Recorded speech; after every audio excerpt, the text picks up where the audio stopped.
This week's video, I traveled to the range with open air accuracy to sight in my new hunting rifle.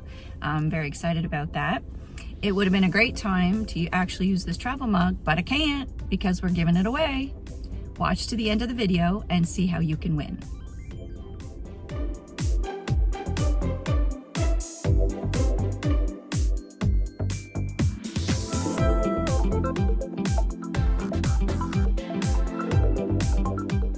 Spring is in the air today, so no better time to get out and get your gun ready for hunting season. I'm at the range today with open air accuracy, and I have pimped my ride. I just got this new firearm in and I am really excited to try it out.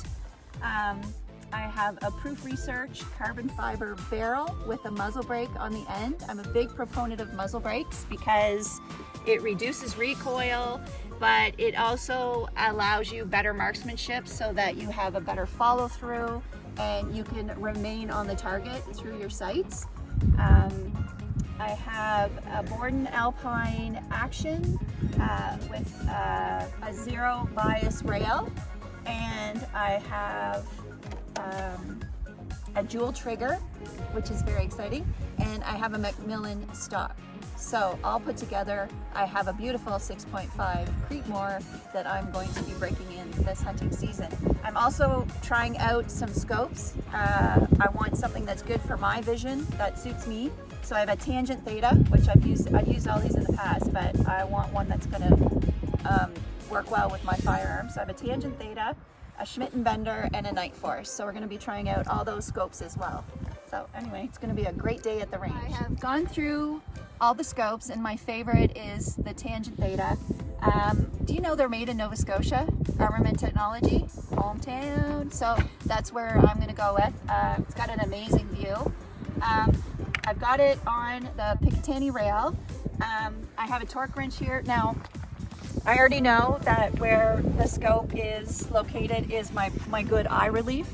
I think this needs to be mentioned because a lot of couples maybe share firearms and my vision is not the best. So I find having it set up for my eye relief makes a big difference in terms of how I can comfortably reach the trigger as well. So if it's too far ahead, I have to push far ahead.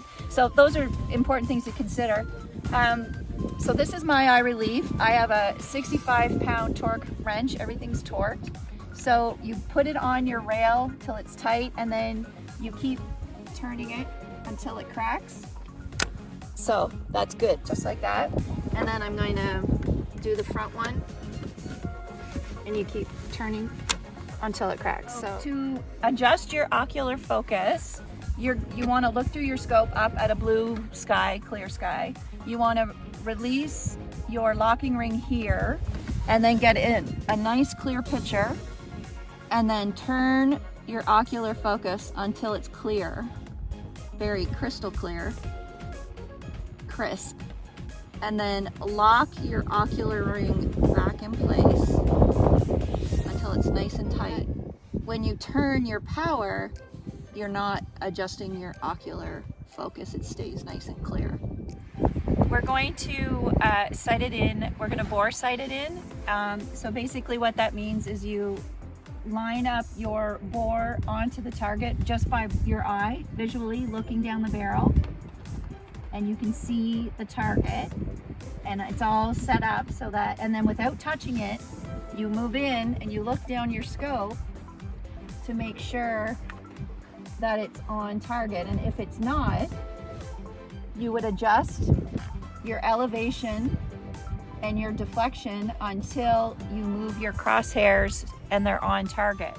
I'm sighting in my rifle today with Hornady Hunter Precision 6.5 Creekmore, 143 grain. So I'm sighting in with this because this is what I'm going to hunt with, and that's another important thing. If you go to the range and you're sighting in with ammunition that you're not going to hunt with, then you're not going to be accurate. So you want to make sure that you sight in with the stuff you're hunting with. We've fired, and because it's a new firearm, we've done a couple pull-throughs to clean the barrel and adjust the imperfections of the lands and grooves.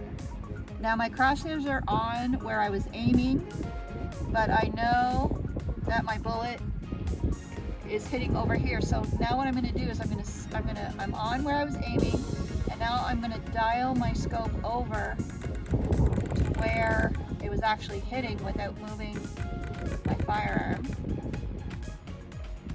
And then I'm going to adjust. So now I'm going to move my crosshair, and I should be close to on target. You keep doing that until your crosshairs are on your point of aim, point of impact. So I've confirmed my elevation. This is a 0 stop turret. So now I'm going to set my 0. So I'm going to, this is toolless, so I can just loosen this all the way. I'm going to lift it up. I'm going to turn it to 0. I'm going to push it down, and then I'm going to tighten it down.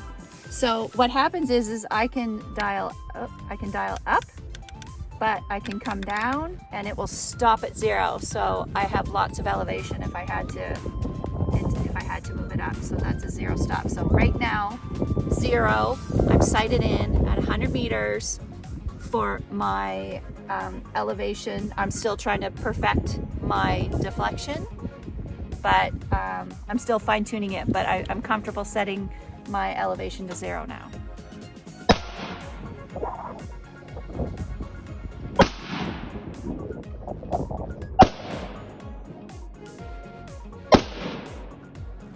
End result today after tweaking, point of aim was the corner of the red and the white right here, and this is a nice grouping of 5 is the impact. So a little bit of tweaking, but all in all, that's a great shooting day. And there's another one here. Point of aim was the red corner of the red to the white, and that's our grouping of 5. So it's always fun to go to the range. So just another day of tweaking.